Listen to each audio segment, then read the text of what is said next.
Malgudi days के जो legendary writer थे आर के नारायणन, वो भी सिंपल लिखते हैं, पर उनको क्रिटिसिज्म नहीं झेलना पड़ा, तो आपको क्रिटिसिज्म क्यों झेलना पड़ा? मुझे अपने देश के कोने कोने में पहुंचना है। मैंने बहुत पहले कहा था कि मैं चाहता हूं कि मेरी किताबें स्लम्स में, एक दिन स्लम्स में लोग इंग्लिश की किताबें पढ़ेंगे।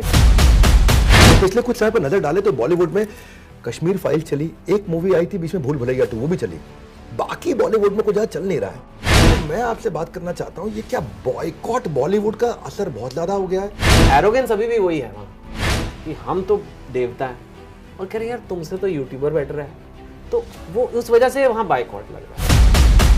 कंट्रोवर्सीज में भी क्या मजा आता है आपको? मैंने ये देखा है कि भाई आपके कमेंट्स के कारण आप बड़ी चर्चा में रहते हैं। चेतन भगत को कंट्रोवर्सी पसंद है या कंट्रोवर्सी को चेतन भगत? मैं न्यूज़पेपर में आर्टिकल्स लिखता हूँ, तो अब हर 2 हफ्ते बाद जो देश में हो रहा है उसके ऊपर मुझे लिखना है, और हमारा देश ही कंट्रोवर्शियल है। अभी क्या करें?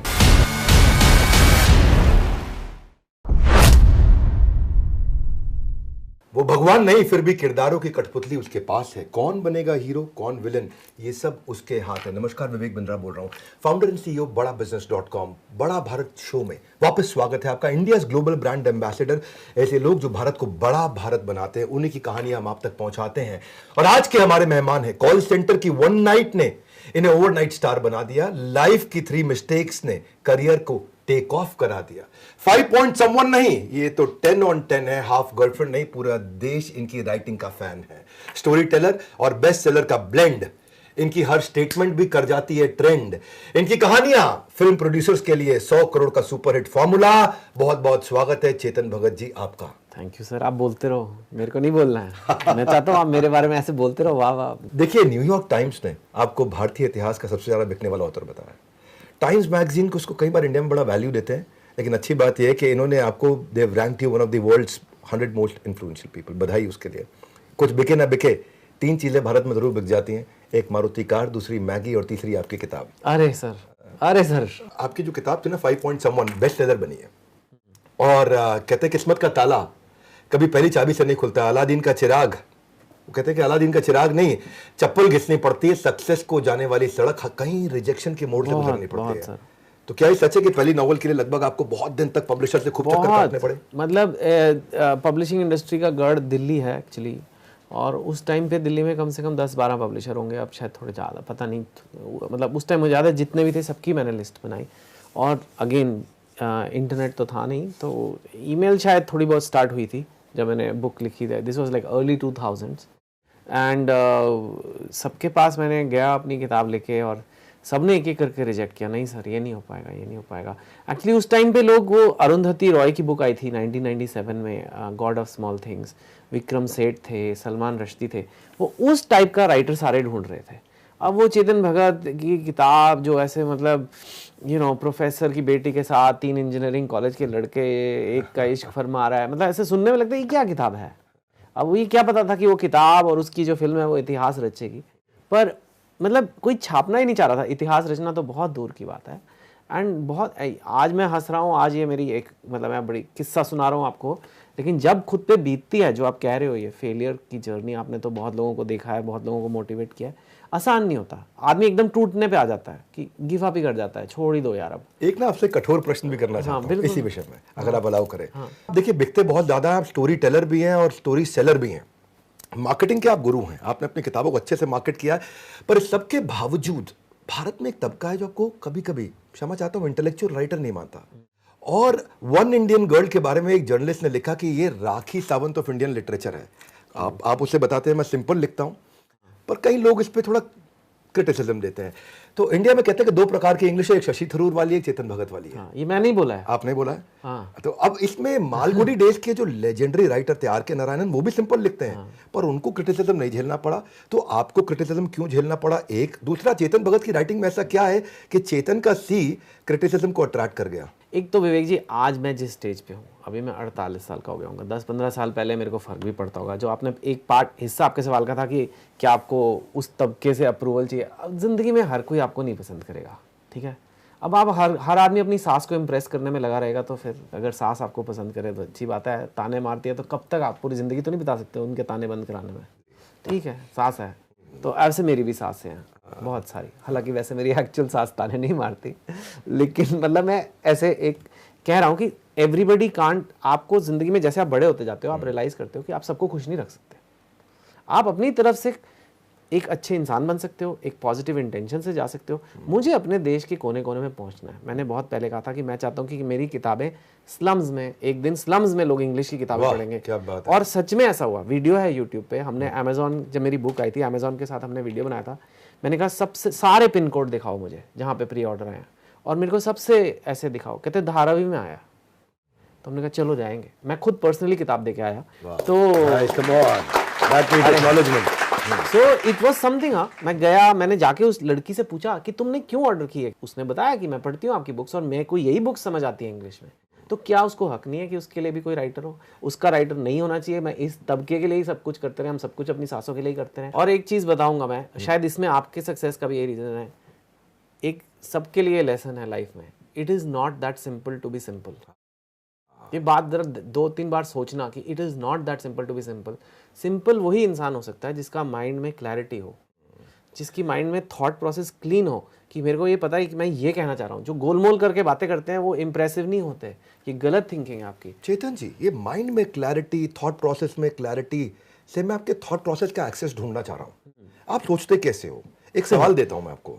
ये रणबीर कपूर ने संजू मूवी करी, दंगल करी, आमिर खान ने, इसको बोलते हैं बेसिकली मेथड एक्टिंग। और मेथड एक्टिंग में आप मेथड राइटिंग भी करते हैं। मैं देखा कि कहते हैं कि राइटर बनने के लिए दिल में होना चाहिए दर्द, लेकिन आपने दर्द को समझने के लिए वैक्सिंग करा बैठे हमारे ये मर्द। हाँ, आपने वैक्सिंग भी कराई कि मैं एक औरत के दर्द को समझ सकूं। ये मेथड राइटिंग की तरह हो गया। महिला की दृष्टि से लिखने में और उसके पेन को समझने में आपने वैक्सिंग कराई। मैं जब आपके बारे में पढ़ रहा था पहले, मैं आपसे मिलने से पहले थोड़ा पढ़ लूं। तो कहानी को अप्रोच आप कैसे करते हो? आपके टॉप कमांडमेंट्स क्या है? मैं आपको अपना बता देता हूं बड़ा जल्दी में। मैं देखता हूं हमेशा कि मेरा सेंट्रल मैसेज क्या है, सेंट्रल थीम क्या है, कोई यूजफुल अनयूजुअल इंफॉर्मेशन दे रहा हूं, कोई शेयरेबल कंटेंट दे रहा हूं। मैं कम्युनिटी को टारगेट करने की कोशिश करता हूं। मैं देखता हूं इमोशन जनरेट हो रहा है नहीं, पॉइंटेड लर्निंग है कि नहीं, एक सेंट्रल थीम है कि नहीं। मैं आज चेतन भगत जी के मन में घुसना चाहता हूं। वो कैसे सोचते हैं किताब लिखने से पहले? कुछ कुछ बातें जो आपने कही वो हैं, मतलब आप एक कहानी बता रहे हो तो आपको पता होना चाहिए कि क्या कहना क्या चाह रहे हो। कवि कहना क्या चाहते हैं, जो हमारे स्कूल में कहते हैं ना, कवि कहना क्या चाहते हैं, वो बच्चों से को लिखना, और वो मतलब बच्चों को आसानी से आंसर हो जाना चाहिए कि ये कहना चाहते हैं। और या कई थोड़ा पागलपन है, जुनून है थोड़ा, कि अब लिख रहे हैं तो ऐसे लिखो कि वो किताब एकदम रियल लगे, वो कहानी एकदम रियल लगे आपको, जैसे लोग भूल ना पाए उस किरदार को, चाहे वो रैंचो हो, चाहे वो वन इंडियन गर्ल। तो जब वन इंडियन गर्ल किताब थी, मैं एक लड़की के पॉइंट ऑफ व्यू से लिख रहा था। वो मैंने चैलेंज लिया कि मैं एक लड़की की आवाज़ में किताब लिखूंगा। तो उसमें एक सीन है कि वो वैक्सिंग कराती है ज़िंदगी में पहली बार, क्योंकि उसने कभी कराई नहीं है, तो उसको दर्द होता है बहुत। तो मैंने कहा जब तक मैं नहीं कराऊंगा तो मुझे कैसे मैं वो सीन लिखूँ कि क्या फील होता है। लिख सकता हूँ इट वॉज वेरी पेनफुल, पर वो समझ नहीं आएगा। लेकिन दर्द से ज़्यादा वैक्सिंग में, मैं बताऊं कब दर्द होता है, वैक्सिंग होने से पहले जब आप लेटे होते हो और आपको पता है अभी कुछ होने वाला है, वो दर्द ज़्यादा है जबकि वो एक्चुअली खींचता है। तो अब वो मेरे को पकड़ने आ गई ना बात, तो मैंने कराई जाके। फिर आपने बेसिकली बताया कि वैक्सिंग से पहले का जो दर्द है वो होने वाले दर्द से मतलब ज्यादा जब वो बड़ा दर्द लग रही है, वो एक मोम होती है, वो गर्म करते हैं उसको, वैक्स को, और आपको पता है कि आपके ऊपर लिपत हो रही है और अभी खींचने वाले हैं, आपकी खाल उखाड़ी जाएगी मतलब एक तरह से। तो वो जो 1-2 मिनट है ना, उसमें आप बिल्कुल दहल जाते हो। वो जो आपने दहलने का फीलिंग दिया है, ये आपने एक बार अपने भाई को भी दहलाया था बचपन में। आपने ऐसी कहानी सुनाई अपने भाई को, इन्होंने बचपन में भाई को कहानी सुनाई, भाई कन्विंस भी हो गया कि तू हमारा सगा भाई है ही नहीं, तुझे तो कचरे के डब्बे से उठाया गया है, और जो है तेरे को मम्मी पापा कचरे के ढेर से लेकर, वो मान भी गए। तो आपकी खास बात ऐसी क्या है कि इतनी एंगेजिंग स्टोरी आप बनाते हैं? देखिए, जब मैं भी करता हूँ, कोशिश करते हैं कि हमको रियल लाइफ कनेक्ट लेके आए, जोक्स लेके आए, मेटाफर लेके आए, कुछ इमेजिनेशन लेके आए, कुछ इमोशन लेके आए, सरप्राइज, हुक, एक्साइटमेंट, कुछ ऐसा, लव, एम्पैथी, गोल्डन स्टेटमेंट। आपकी स्टोरी टेलिंग में कैसे इतनी कन्विक्शन है कि आज इंडिया के साथ साथ भारत भी आपसे जुड़ गया है? वही ऊपर वाले की शायद देना है। अब जैसे बैट मुझे भी आता है पकड़ना क्रीज पे, मैं भी थोड़ी बहुत क्रिकेट खेल सकता हूँ, लेकिन वो सचिन तेंदुलकर तो मैं नहीं बन सकता। तो अभी क्या है, वो भी वही बैट पकड़ता है, मैं भी वही करता हूँ, लेकिन वो घुमाता है तो कुछ और हो जाता है। तो वो एक कहीं ना कहीं भगवान ने कुछ वायरिंग कर दी है कि एक जब मैं कहानी बताता हूँ या कोई बात करता हूँ तो लोगों को विजुअलाइज हो जाता है कि एकदम हाँ ऐसे कराई होगी सर ने वैक्सिंग। हाँ। तो ऐसे में तो वो एक अच्छा, मेरे को नहीं पता था कि ये भी एक प्रोफेशन बन सकता है कि कहानीकार का। And I try to use it positively, I try to like, वही एम मैंने कहा लिख ही रहा हूँ तो क्यों ना कुछ नया किया जाए कि, और जिस लड़की ने आज तक किताब नहीं उठाई वो किताब उठाए, वो फ़ोन साइड पे करे और किताब उठा ले। ये जो कुछ नया करते हैं, मैं यहाँ इसको क्यों पकड़ता हूँ अगले प्रश्न के लिए, नया करते हैं। बहुत कम आर्टिस्ट है, राइटर हैं जो रेलेवेंट रहते हैं, जो कुछ नया करते हैं, 10-15 साल के बाद भी रेलेवेंट रहते हैं। आज जमाना बदल गया, स्मार्टफोन का जमाना है, और तब भी आप किताब बेच रहे हो स्मार्टफोन के जमाने में। आपके शो में बैठे हैं, इतने बड़े शो में मेरे को बुलाया गया, तो कहीं ना कहीं मैं भी, मेरी टीम ने भी कहा चलो भाई, मतलब मेरी पहली किताब, आप सही कह रहे हैं, नॉर्मली जो राइटर होते हैं उनकी एक किताब हिट होती है, वो उसी पे ही उनकी पूरी जिंदगी की ब्रांड चल जाती है कि हाँ इन्होंने वो लिखी थी। मैं वो भी कोई कम नहीं है मैं उनकी, लेकिन जो रोज़ 20 साल से मेरी किताबें आई हुई हैं, फिल्में आई हुई हैं, और कुछ लगे रहना और नया, वो तभी होता है जब कुछ नया करना है। और एक उसका प्रूफ ये है कि आज आपके शो में आपने आज 2022 में मुझे बुलाया है। ये आपकी विनम्रता है, आपका ओहदा बहुत बड़ा है देश में, और मुझे लगता है कि आप कंटिन्यूस एक्सपेरिमेंट करते रहे। देखिए रोमांटिक स्टोरी टेलिंग आपने बनाया, लेकिन उसके बाद अब आपने मर्डर मिस्ट्री पे गए। ये बड़ा एक्सपेरिमेंट मैंने महसूस किया, क्योंकि वो अलग जॉनर अलग है, बिल्कुल अलग है। और इस जॉनर को छोड़ करके आपने स्टारडम में जाने के लिए इतना नया कुछ किया। मैं उसके बारे में जानना चाहता हूँ, क्योंकि एक स्टाइल होता है आदमी का। और just to be clear, murder mystery लिखने के लिए मैंने मर्डर नहीं किया। हाँ, वैक्सिंग के लिए किया था वो, पर ये नहीं कि मतलब इतना मेथड आ गया कि यार मर्डर मिस्ट्री कैसे लिखोगे जब तक मर्डर नहीं करा, तो वो नहीं। एक्चुअली खुद ही बदलना पड़ता है विवेक जी। एक्चुअली ऑडियंस को पता भी नहीं होता कब वो आपसे उब जाएंगे। तो हालांकि जब वो, मैं एकदम लव स्टोरी पे टॉप पे था, हाफ गर्लफ्रेंड मेरी लास्ट लव स्टोरी थी एक तरह से, यू कैन से। फिर मैंने कहा अभी कुछ बदलना होगा। देन मैंने एक लड़की की किताब में बुक लिखी, वो वन इंडियन गर्ल थी जो अभी बात कर रहे थे। और फिर मैंने कहा कि अभी ज़माना बदल गया। आप खुद ही सोचो, पहले हम लव स्टोरीज देखने सिनेमा वगैरह जाते थे, काफ़ी था पता लगना कि लड़के को लड़की मिली या नहीं। आजकल लोगों को इतना इंटरेस्ट नहीं है। आजकल लोगों का लड़के ने लड़की का मर्डर किया या नहीं, और उसमें लव स्टोरी डाल दी जाए, उसमें भी लव स्टोरी है, लेकिन वो पन्ने पलटने पे मजबूर कर देती है कि मर्डरर कौन है। जैसे जैसे वक्त बीतता जा रहा है, जैसे जैसे डेटा सस्ता होता गया, लोगों की किताबें पढ़ने में ज़्यादा डिफिकल्टी होती है, अटेंशन डालने में, अपना ध्यान वहाँ रखने में। तो मैंने कहा किताब को और ज़्यादा मस्त बनाना पड़ेगा, और ज़्यादा इंटरेस्टिंग बनाना पड़ेगा। तो उसके लिए उसमें लव स्टोरी भी है और एक और तड़का भी है जो मर्डर मिस्ट्री। आप आज के यूथ को मैं देख रहा हूँ, समझने की कोशिश करते हैं, उसको वीडियो देख रहा है, टेंशन स्पैन कम हो रहा है। 3 इडियट्स एक ऐसी मूवी बनाई जिसने सब रिकॉर्ड तोड़े, सबको पता है। मेरे लिए इंस्पिरेशन है, मैं दोबारा बोलूंगा, वो एस्पिरेशन बन गया है। कहाँ से आया था वो, बहती हवा सा था वो। इस गाने में बड़ी गहराई है, क्योंकि उसने एजुकेशन सिस्टम के पुराने मेथड को तोड़ करके आपने दिखाया है। और मैं ये कहना चाहता हूँ कि इतने फिक्स कॉन्सेप्ट्स की पढ़ाई थी, एजुकेशन सिस्टम पे बात कर लेते हैं जरा।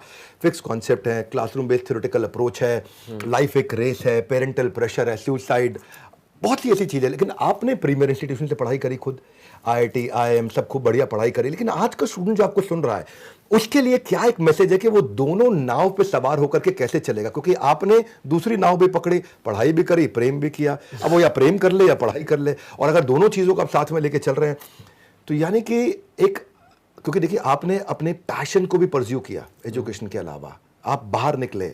आज के स्टूडेंट को क्या मैसेज देना चाहते हैं? देखिए, आप आइडियली तो जैसे आप कह रहे हो कि आप नाव में सब कुछ लेकर चलो, प्यार गर्लफ्रेंड बना लो और जॉब के लिए भी ट्राई करते रहो, हो सकता है और होना भी चाहिए। लेकिन क्योंकि ये, मैं एज अ रिस्पॉन्सिबल पर्सन, जो लोग आपका शो देख रहे हैं, कई लोग बहुत यंग हैं, उन यंग लोगों को मैं कहूँगा, अगर आपको नाव बैलेंस नहीं हो रही है, अगर आपसे नहीं हो रहा है, तो पहले करियर पे, जॉब पे, अपने मनी मेकिंग पे, जो भी बिजनेस पे, उस पर फोकस दो। क्यों? क्योंकि सिंपल सी बात है, जॉब होगी तो आपको लड़की मिल जाएगी। लेकिन आपके खुद के किरदार से क्या सीखे वो? क्योंकि आपका किरदार थोड़ा अलग रहा है। आपका किरदार तो ये रहा है कि आपकी शादी इतनी, लव स्टोरी इतनी पॉपुलर रही कि रणबीर ने बोला कि भैया दीपिका और मेरी शादी भी चेतन भगत जैसी है। आई एग्री, एंड या इट्स नाइस कि मेरी लव स्टोरी भी थी और वो भी था। पर मैं ये नहीं कह रहा मैंने सब कुछ सही करा है। मतलब जस्ट ये नहीं कि जस्ट बिकॉज मैंने कुछ लाइफ में सक्सेस पा लिया तो मैंने हर चीज़ लाइफ में सही करी है। मैंने बहुत जल्दी शादी करी, मैं आपको ऑनेस्टली बता रहा हूँ, इतनी जल्दी मत करो। 24 था मैं, ये कोई उम्र है, यू नो। हालांकि मैंने अपनी एजुकेशन कर ली थी, IIT IIM कर लिया था, मैं बैंक में जॉब लगी हुई थी। सो दैट वे मैंने भी वो जो आपको फंडा बताया, करियर पहले शादी बाद में, वो किया। लेकिन 24 तक करियर नहीं बनता है। आई मीन इट्स ओके, जल्दी क्या है, मेरे को आज ऐसा लगता है। That's lovely. लेकिन देखो, कॉलेज के स्टूडेंट के लिए ये बड़ा कंफ्यूजन है। अगर आपकी लाइफ से सीखे, आपकी बातों से सीखे, तो देखो क्या कहते हैं कॉलेज स्टूडेंट, हर जब देखिए एक तरफ एग्जाम हो सिर पर और वहां से लड़की का फोन आ जाए, मम्मी पापा नहीं है घर पर।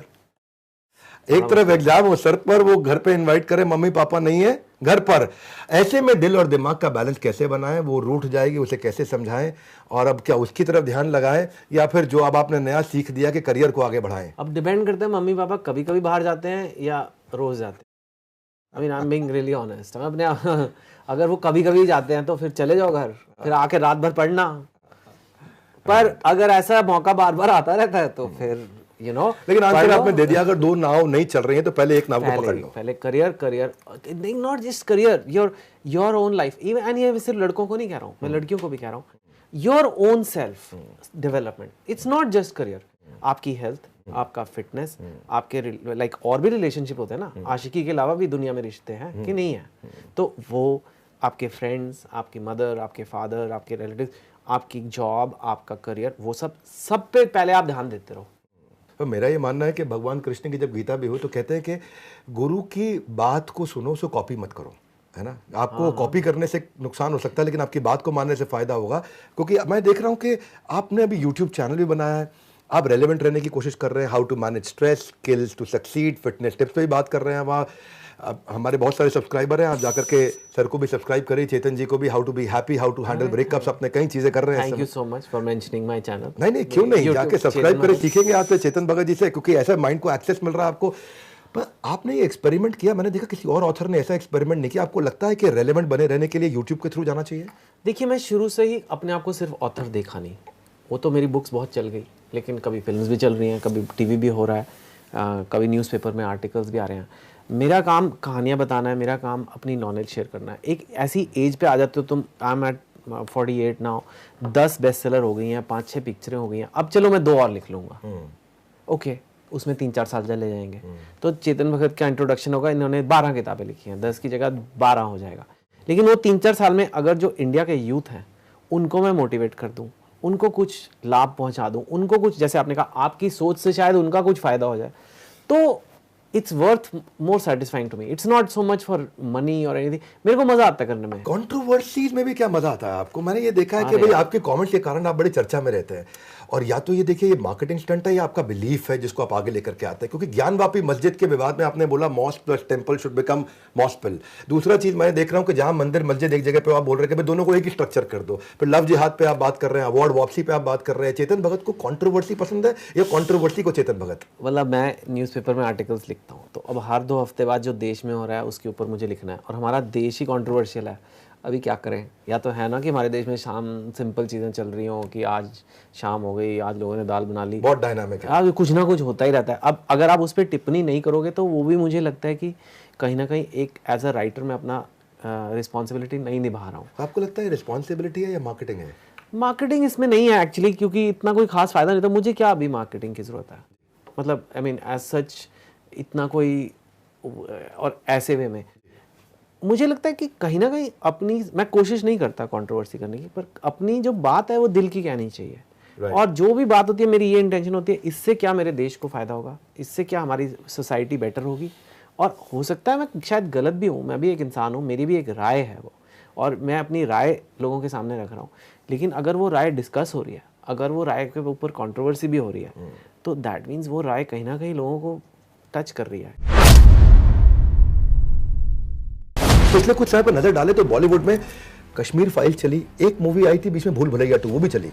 बाकी बॉलीवुड में कुछ चल नहीं रहा है। तो हैरानी की बात है, साउथ सिनेमा पीक पे है, वहां पुष्पा भी चली, KGF भी चली, RRR भी चली। तो मैं आपसे बात करना चाहता हूं, ये क्या बॉयकॉट बॉलीवुड का असर बहुत ज्यादा हो गया है? अच्छा, नॉवल लिखना या बॉलीवुड के स्क्रिप्ट स्क्रीन प्ले लिखना, ज्यादा मजा किसमें आता है? शुरुआत में कभी पेरेंट्स ने कहा कि राइटिंग नहीं भैया, नौकरी कर लो, नहीं तो बाद में छोले भटूरे बेचने पड़ेंगे। चेतन भगत की राइटिंग से कुछ लोगों को गुस्सा आता है, लेकिन चेतन भगत को गुस्सा कब आता है?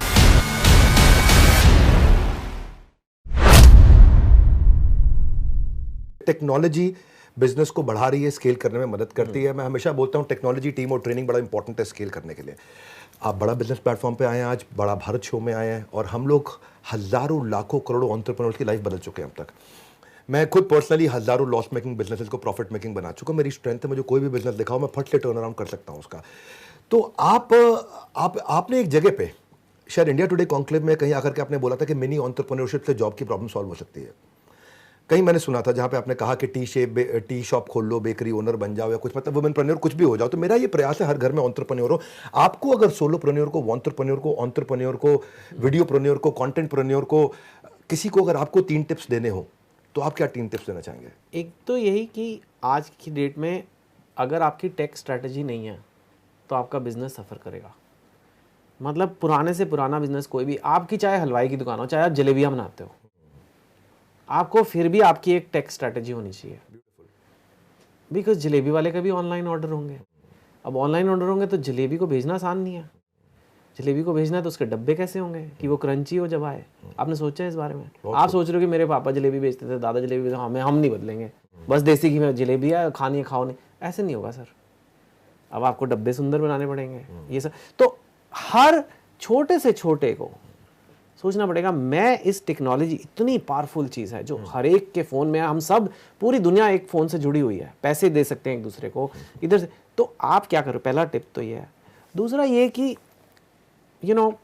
रिस्क लेने से मत घबराओ और औरों से अलग होने से मत घबराओ। क्योंकि हो सकता है आपके फ्रेंड्स हों जो जॉब में हों, उनको जॉब में मिल रहा है, शायद किसी को कार मिल रही है, किसी को वेकेशन अलाउंस मिल रहा है। वो लगता है कि यार हम क्या कर रहे हैं, बैठ के घिसे जा रहे हैं। तो टेक्नोलॉजी, कैलकुलेटेड रिस्क। तीसरा मेहनत से मत घबराओ। एंटरप्रेन्योर का मतलब ये नहीं है कि सेठ बन गए। बहुत खूब, बहुत खूब।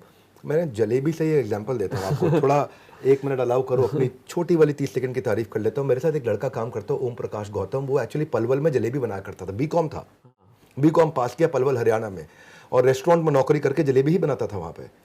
कोविड में नौकरी गई, बाद में उसने पिज़्ज़ा शॉप खोला उसने।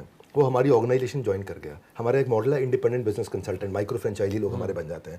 वो लड़का माइक्रो फ्रेंचाइजी बना, हमारे रॉयल एलीट क्लब में क्वालिफाई करके ज्वाइन किया। पहले 4 लाख कमाया, बाद में 30 लाख कमाया, घर का लोन भी चुका दिया उसने, अपने रेस्टोरेंट को उसने सक्सेसफुल बना दिया। और अभी हमने इसी चलते ये देखा कि हमने अपने प्रोडक्ट्स में ना, ऐसे तो लोग हमारे बहुत विश्वास करते हैं चेतन जी, भगवान की बहुत कृपा है, लेकिन हमने पहली बार अनाउंस किया कि हम आपको technology, team training, business entrepreneurship सिखाएंगे। आप आईबीसी ज्वाइन करते हैं और अगर आप नहीं सीखे और नहीं कमा पाए, नहीं ग्रो किए, आउटकम से लिंक कर दिया, मनी बैक गारंटी दे दिया। ये मैं आज पहली बार अनाउंस करने जा रहा हूँ। मनी बैक गारंटी कि आपको लो price guarantee, money back guarantee, 100% service guarantee. अगर आप सेटिस्फाइड नहीं है, नो क्वेश्चन लास्ट, पूरा पैसा ही वापस दे रहे हैं। क्योंकि सबको खुशी से मैं बताना चाहता हूँ कि हम लोग पब्लिकली बोलते हैं, पढ़े हो किस चक्कर में, कोई नहीं है टक्कर में। कवि कैसे आप बने हो? ना ना ना, कवि नहीं है। इतनी कविताएं सुना दी हैं आप थोड़े लिरिक्स लिखो गानों के, रोमांटिक। रोमांटिक, हम एंटरप्रेन्योरशिप के लिखते हैं। मैं वैसे पर्सनली, मेरे बड़े अच्छे मित्र हैं, आज तक चैनल के सीईओ हैं, बहुत अच्छे मित्र हैं। वो मेरे साथ अभी पीछे मुलाकात हुई उनकी, वो बोले आज तक नंबर 1 है। हम उनके साथ एक प्रोग्राम लेके आए, horses table startup funding show है। तो स्टार्टअप फंडिंग शो बड़ा अच्छा चल रहा है, हॉर्सेस टेबल आज तक के साथ ही किया, और हम बड़ा उनके साथ हमारा रिलेशन अच्छा है। वो बोलते हैं हमारे को आज तक नंबर 1 चैनल है। तो मैं बोला भाई देखो, अपने को नंबर 1 नहीं बनना है। वो नंबर 1 नहीं बनना है, क्यों नहीं बनना है? मैं कहा हमारे को दी ओनली 1 बनना है। जिधर हम रहेंगे ना, उसके बाद नंबर 1 से लेकर 10 तक सारी रैंक चाहिए, और प्रोडक्ट ऐसा बनाऊं उसके बाद कस्टमर के पास कोई सवाल ही समाप्त हो जाए। और जब से हमने MBG ला दिया है, मनी बैक गारंटी, कोई भी प्रोडक्ट पसंद ना है पैसा वापस ले लो, गेम ही चेंज हो गया है। पर मैं अपनी तारीफ ज़्यादा नहीं करूंगा, मैं आपकी बात करता हूँ फिर से, क्योंकि आज आपका दिन है। तो आपने बॉलीवुड फिल्म में स्क्रीन प्ले भी किया। अच्छा, पहले मुझे स्क्रीन प्ले का मतलब नहीं मालूम था। रिसेंटली मैंने काय पोछे में और किक में पिछले कुछ समय पर नजर डाले तो बॉलीवुड में कश्मीर फाइल चली, एक मूवी आई थी बीच में भूल भुलैया 2, वो भी चली। बाकी बॉलीवुड में कुछ ज़्यादा चल नहीं रहा है। और परफेक्शनिस्ट आमिर खान और वो क्या बोलते हैं अक्षय कुमार को, बैंकेबल स्टार अक्षय कुमार, ये दोनों की फिल्में फ्लॉप हो रही हैं। तो हैरानी की बात है, साउथ सिनेमा पीक पे है, वहां पुष्पा भी चली, KGF भी चली, RRR भी चली। तो मैं आपसे बात करना चाहता हूं, ये क्या बॉयकॉट बॉलीवुड का असर बहुत ज्यादा हो गया है? बॉयकॉट बॉलीवुड पे आप क्या कहना चाहते हैं? बॉयकॉट बॉलीवुड का भी असर है, लेकिन सिर्फ वो रीजन नहीं है मेरे हिसाब से।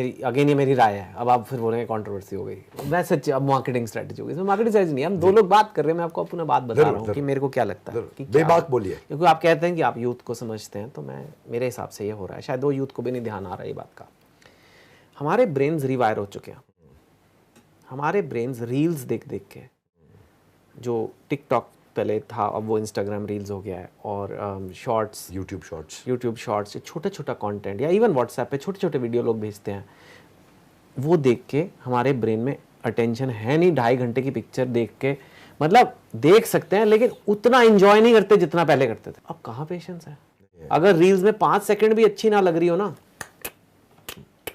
तो आपका ब्रेन वैसा हो गया है। तो बहुत ही अच्छी कोई पिक्चर होगी तो ऑफकोर्स चल सकती है। साउथ की भी कुछ चली हैं, काफ़ी नहीं चली वहाँ भी। ओवरऑल इंडस्ट्री डाउन ही है, ओवरऑल इंडस्ट्री। और आपका जो रील्स है उसमें वो कंप्यूटर एल्गोरिदम है जो आपको दिखाता है कि जो आपको देखना है। सपोज आपका एंटरप्रेन्योरशिप में इंटरेस्ट है, आपको एंटरप्रेन्योरशिप की रील्स दिखेंगी, ठीक है ना? बिल्कुल। अच्छा, दूसरी तरफ से ये बॉयकॉट क्यों हो रहा है? क्योंकि वहां पे समझ नहीं आती इतनी, जब आप अंदर होते हो वो समझ नहीं आती ये हो क्या गया। तो एरोगेंस अभी भी है। एक टाइम था एंटरटेनमेंट में ना रील्स था ना ये था ना था, बॉलीवुड देवता था। एब्सोल्युटली। हम एक्टर को एक्टर ही नहीं मानते थे। ऐसे उनकी मैगजीन्स आती थी, स्टारडस्ट, देख रहे हैं क्या खा रहे हैं कहाँ जा रहे हैं। अब ठीक है यार, अब वो एरोगेंस अभी भी वही है वहाँ कि हम तो देवता है और कह रहे यार तुमसे तो यूट्यूबर बेटर है। तो वो उस वजह से वहाँ बाइकआउट लग रहा है मेरे ख्याल से। बहुत खूब। तो अब पता नहीं है, प्लीज इसमें मैं कोई कॉन्ट्रोवर्सी नहीं कर रहा, सच मैं आपको बस हाल बता रहा हूँ, मौसम का हाल ये है। नहीं, आपने तो एक्चुअली देश के सेंटिमेंट को ज्वाइन ही किया है। आपने तो ये बोल दिया तुमसे बेटर यूट्यूबर है, लेकिन मैं खुद यूट्यूबर हूँ। देखिए मैंने कभी ऐसे चकाचौंध नहीं हुआ। मेरे को बहुत लोग कहते थे कि अरे बॉलीवुड, आप तो बॉलीवुड के हो, अरे वाह 3 इडियट्स ये वो। मैं कहा सिर्फ मेरे को एक ये बात बहुत पहले AR रहमान ने बोली थी, जो बहुत बड़े ऑब्वियसली ऑस्कर विनिंग कंपोजर है व्हाटएवर। मैंने जब नया मेरा फेम आया तो मैं उनसे मिलने गया, एक बार कहीं मुलाकात हुई तो मैंने कहा मेरे को बहुत ऐसे ना घबराहट सी होती है ये फिल्म इंडस्ट्री और ऐसे हो गया है और ऐसे। तो कहता है फिल्म इंडस्ट्री में जीने का एक ही तरीका है। सोचो ये तालाब है, बड़ा खूबसूरत सा तालाब है फिल्म इंडस्ट्री। तुम ना एक पाँव अंदर और एक पाँव बाहर रखो, क्योंकि तालाब में मगरमच्छ भी है। तालाब में तैरो मत, तैरोगे तो खाए जाओगे। थोड़ा नहा लो साइड पे और थोड़ा साइड पे बैठो। तो इसलिए मैंने बॉलीवुड किया है, वो मेरी मार्केटिंग है, क्योंकि फिल्मों से जो मेरा फेम आया उतना। और उसके अलावा भी मैं चीज़ें करता रहा हूँ, like YouTube, like motivation talks, like books, like newspaper articles. तो आज हम बैठे हैं, स्थापित हैं, आपके शो पे आए हुए हैं। चेतन भगत पंजाबी है, पंजाबियों को खाना बहुत पसंद है। चेतन भगत फिटनेस फ्रीक है या फूडी है? मैं फूडी था एक्चुअली। फिटनेस में मैं 2-3 साल पहले आया हूँ ठीक से। एंड मैंने बहुत गलती करी है। I mean like I said, मैंने हर चीज़ सही नहीं करी। मैंने काम बहुत किया अपनी ब्रांड बनाने के लिए और उसमें अपनी हेल्थ को इग्नोर किया, अपनी स्लीप को इग्नोर किया, डाइट को इग्नोर किया, एक्सरसाइज को इग्नोर किया। आपने भी बहुत वेट लूज किया ना, सुना 24 किलो आपने लूज कर दिया। माय गॉड, मैं XXL से M साइज पे आ गया हूँ। क्या किया उन कपड़ों का? कोशिश करता हूँ कि उन्हीं को ऑल्टर कर लूँ, पैसे कम लगे। सही बात है, एंटरप्रेन्योरशिप। मैं थोड़ा फॉर्मेट बदलता हूँ, आप अलाउ करिए मुझे। मैं आपसे रैपिड फायर क्वेश्चंस करूंगा। अभी भी रैपिड ही थे। Rapid answers, 1 line maximum. पहला प्रश्न, आपका फेवरेट ऑथर कौन है? हलवाई से पूछ रहे हो, आपकी फेवरेट मिठाई की दुकान कौन सी है? आप वो हलवाई है जो अपनी दुकान की मिठाई खाते हैं? नहीं, मैं तो अपनी फेवरेट हूँ, गीत फ्रॉम जब वी मेट। कभी ऐसा लगा कि काश ये जो इसने नॉवल लिखा ये मैंने लिखा होता? हाँ, वो ऑब्वियसली कुछ कहानियाँ होती हैं जो बहुत दिल को, प्रेमचंद की जो कहानियाँ, R.K. नारायण आपने कहा, मालगुडी डेज आपने कहा। शुरुआत में कभी पेरेंट्स ने कहा कि राइटिंग नहीं भैया, नौकरी कर लो, नहीं तो बाद में छोले भटूरे बेचने पड़ेंगे? यस यस, और की भी, बैंकिंग में नौकरी की भी। आपकी खुद की लिखी हुई फेवरेट बुक कौन सी है? 400 डेज, जो लेटेस्ट अभी आई है मेरी वो। चेतन भगत को देश फॉलो करता है, चेतन भगत किसको फॉलो करते हैं? मैं कोशिश करता हूँ कि मैं पॉजिटिव लोगों को फॉलो करूँ, मोटिवेशनल चीज़ें, जिससे मेरे को कुछ लाइफ में फ़ायदा हो। अच्छा, नॉवल लिखना या बॉलीवुड के स्क्रिप्ट स्क्रीन प्ले लिखना, ज्यादा मजा किसमें आता है? नॉवल में, because I am the controller, I am everything. Script में बहुत लोग इन्वॉल्व हैं, लोग पैसे लगा रहे हैं तो वो अपना राय देगा, एक्टर अपनी राय देगा। इट्स कई राइटर्स ऑथर्स आपको देख रहे होंगे बाई चांस, उनको भी अगर आप कोई एक लाइन का मैसेज देना चाहें? पढ़ो, रीड एंड राइट, फोकस बढ़ाओ, कंसंट्रेशन बढ़ाओ। Writing, reading is all focus, concentration का जॉब है। राइटर्स के बारे में कहा जाता है कि उन्हें एकांत चाहिए, शांति चाहिए, वो पहाड़ों में जाकर के लिखते हैं। चेतन भगत कहाँ जाके लिखते हैं? मैं अलग तरीके का राइटर हूँ। मेरी एनर्जी आती है यूथ से जुड़ के। मैं अगर एकांत में आ जाऊँगा, ठीक है, एकांत चाहिए राइटर को काम करने के लिए, तो लिखने के लिए जो एक्चुअल टाइपिंग है उसमें तो आपको चाहिए, लेकिन मेरे को समाने के साथ जीना है, सोसाइटी के साथ जीना। चेतन भगत की राइटिंग से कुछ लोगों को गुस्सा आता है, लेकिन चेतन भगत को गुस्सा कब आता है? गुस्सा पहले मेरे को आता था इन सब चीज़ों से, कि किसी ने क्रिटिकल रिव्यू दे दिया, अनफेयर। जब भी आपके साथ कुछ अनफेयर होता है, जैसे आपके बिजनेस की कोई ऐसी बुराई कर दे जो अनफेयर है, तो बहुत दुख होता है कि यार ये क्या गलत क्या कह रहे हो, ऐसा तो नहीं है। ठीक है, कई बार फेयर होती है कि हाँ ठीक है भाई ये भी सही था, तो वो अब नहीं आता। अगर मुझे आप सच में पूछो तो मुझे गुस्सा इस बात पे आता है जब हमारे देश का यूथ जो है वो अपना टाइम वेस्ट करता है फ़ोन पे। अच्छा, एक रोमांटिक ऑथर, हाफ गर्लफ्रेंड को रेफर कर रहा हूँ, एक रोमांटिक ऑथर की लाइफ में क्या कभी कोई हाफ गर्लफ्रेंड भी आई थी आपकी वाइफ के अलावा? इंडिया में कोई लड़का नहीं है जिसकी हाफ गर्लफ्रेंड ना बनी हो। इंडिया में हाफ गर्लफ्रेंड ही ज़्यादा बनती है, फुल तो कभी कभी बन जाती है बाय चांस, मोस्टली हाफ ही रह जाती है। तो आप ये कहना चाहते हैं आपकी भी थी? चलिए ठीक है, आगे बढ़ते हैं। ऐसी कोई कंट्रोवर्सी जिसने आपको दुखी किया? हाँ, एक बार बहुत पहले 3 इडियट्स के नेमिंग पे हुई थी, दैट रियली अफेक्टेड मी। मुझे याद है, ठीक से नाम नहीं दे रहे थे और तब मैं नया था, तब मैं थोड़ा लड़ना भी नहीं जानता था। अब नहीं इतना आसान मुझसे लड़ना, मतलब मैं लड़ूंगा वापस, शायद हार जाऊं, पता नहीं। बहुत सुंदर। देखिए चेतन जी, आज तक हमने आपको केवल किताबों में सिर्फ बोलते देखा, एनिमेटेड कार्टून्स में, फिल्मों में, लेकिन आज आपके मुंह से आपके सिर्फ सुनाई हुई बातों को हमने जब सुना है तो हम उसको विजुअलाइज भी कर पाए हैं। आज आपकी बातों को हम विजुअलाइज कर पाए। कहते हैं कि समय न रोका जा सकता है, न खरीदा जा सकता है, समय को केवल बांधा जा सकता है। आज आपने न केवल समय को बांधा है, बल्कि आपने समा को भी बांधा और बनाया है। हमारे शो पे आने के लिए एक तो आपका बहुत बहुत धन्यवाद। More power to you and your pen. लिखते रहे आप ऐसे ही, जैसे नल नील ने लिखा था भगवान राम का नाम, दुनिया की कोई ताकत डुबा ना पाए चेतन भगत का नाम। सर मैं कविता तो नहीं बोलूँगा, पर आपको बस यही बोलूँगा कि हम सब चाहते हैं हमारा देश अमीर हो जाए, है ना, हम डेवलप्ड कंट्री बन जाए। कैसे बनेंगे? सरकार नहीं बना सकती। सरकार कितना करेगी? सरकार टैक्स कलेक्ट करती है, थोड़ी स्कीम बना देगी, थोड़ा बांट देगी, वो ठीक है, थोड़ा एक लिमिटेड रोल है। जब लोग अमीर होंगे तो देश अमीर हो जाएगा। एब्सोल्युटली। लोग कैसे अमीर होंगे? एंटरप्रेन्योरशिप करके, अपने बिजनेस को डबल ट्रिपल 10 गुना करके, और उसमें आप लोगों की मदद कर रहे हो। उसका मतलब है कि आप लोगों को अमीर बनाने में मदद कर रहे हो। उसका मतलब है आप देश को अमीर बनाने में मदद कर रहे हो, देश को डेवलप करने में मदद कर रहे हो, और इंडिया को एक जगह पहुंचाने में मदद कर रहे हो।